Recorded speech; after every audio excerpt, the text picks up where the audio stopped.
హక్కుల కోసం ముఖ్యంగా ఫిషింగ్ హార్బర్ నిర్మాణం కోసం ఖచ్చితంగా మేము ఉద్యమాలు చేయడానికి సిద్ధం అవుతున్నాము. అది ముఖ్యంగా జనసేన పార్టీ నుంచి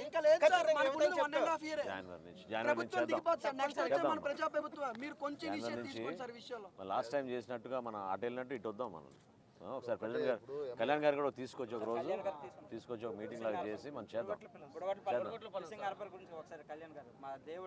ఏ ఊరు అనేది నేను చెప్పలేను, కానీ ఖచ్చితంగా ఈ సమస్య పైన మీకు ఎంత ఆవేదన ఉందో, ఒక్క నిమిషం, మీకు ఎంత ఆవేదన ఉందో కళ్యాణ్ గారికి కూడా అంతే ఆవేదన ఉంది. మత్స్యకారుల పైన మీ సమస్యల పైన అంత అవగాహన కూడా ఉంది, ఆయనకు అవగాహన కూడా ఉంది. 9 ఫిషింగ్ హార్బర్లు ప్రకటించారు సార్, ప్రకటన మాత్రమే జరుగుతుంది. అది బుడగొట్లపల్లి ఫిషింగ్ హార్బరు వైఎస్ఆర్ ప్రభుత్వం రాకముందు కూడా టీడీపీఎంలో కూడా సర్వేలు చేసి డిపార్ట్మెంట్లో వచ్చి, ఎందుకంటే మేము స్థానికులు చూస్తున్నాం. ఈరోజు నేను సార్ నిజంగా చెప్తున్నాను, మీరు అంటే మా ఊరు వచ్చినప్పుడు మీకే తెలుస్తుంది. ఊర్లో ధర్నా కూర్చొని నా కొబ్బరి తోట కూడా ఎక్కడ పోగొట్టుకొని ఫిషింగ్ హార్బర్ నిర్మాణం జరిగితే ఒక మార్కెటింగ్ వ్యవస్థ డెవలప్మెంట్ అవుతుంది, ఒక విద్యా విధానాన్ని బాగా డెవలప్మెంట్ చేయొచ్చు అని ఒక ఆలోచనతో ఊర్లోనే ధర్నా కూర్చొని 48 ఎకరాలు గ్రామానికి ఇప్పించారు సార్. ఆ పరిధిలోనే ఈరోజు ఫిషింగ్ హార్బర్ నిర్మాణం చేస్తున్నారా? మరి ఎన్ని ఎకరాలు తీసుకున్నారు?